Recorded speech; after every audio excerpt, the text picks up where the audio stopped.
ဆရာတော်ရှင်သူမြတ်ကြီးဖေယားဦးနုနှလုံးသားဓမ္မစုတင်တန်းကျောင်းမှကေကြီးကျောင်းသူလေးတပည့်တော်မမအိရှိရှင်ကအားတရားကျောင်းတွင်ပြုတော်မူအပ်ရှင်ဖေယားဘဂဝါစီနာဝါဂီတာဘာသာယကာယဝနိယဣမလောက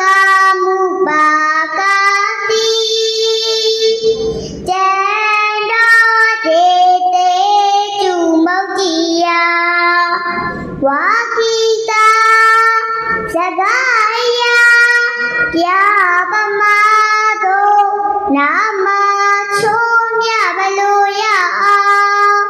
ဆိုသမျှစကားတရားဖြစ်စေခွဲဝေချင်းစာဝါစာစိတ်ရကုန်တော်ရှိတော်မူသောဇီနာအာလဝကဝကပြမနာလာဗီရိစာတိမြတ်စွာခွဲစကားတို့၌အမြဲတမ်းအနိုင်ယူအောင်နာမူညွန်ဖူးတို့ဖြင့်ကိုမြူပေချက်အိုကျေးဇူးတော်ရဲ့ရှင်တော်မြတ်ဖရာဘဂဝါရှုံးမြလို့မဆုံးတကိုယ်တော်လုံးချက်တည်းလက္ခဏာတော်တွင်မုံချေသည်ဖုံးကျွေးထိုးထားရှင်တော်မြတ်ဖရာသည်ဝါဂီတဝါဂီတောစကားဝကြအကွက်လှအောင်မွေဟာညွန်ကြစကားနိုင်နေပြိုင်မကင်းတော်မူသည်ဖြစ်၍တာယဝနိယချိုအေးစိတ်ဤအစီရှုံးဆုံးအကားကိုဖဲတိတ်ပေတရာနာသဖြင့်တဘာဝတိနေတာရရှိပေချသောဘာသာယမယောလို့မတိလို့အစိုးနှစ်ဖက်လို့စ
မြင့်မြတ်သော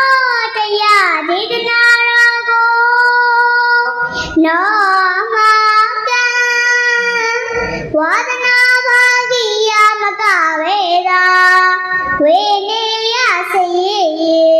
သူတိယမြောဖယားတပည့်တော်မတို့အားဒေတေတူခယုနာရှိသာမြတ်တာအားဖြင့်စကားချုံမြမလို့ရအောင်သောသမြစကားတရားဖြစ်စေလှစ်ချွေမြတ်ဖို့ဟောကြားတော်မူပါကျေးဇူးတော်ရှင်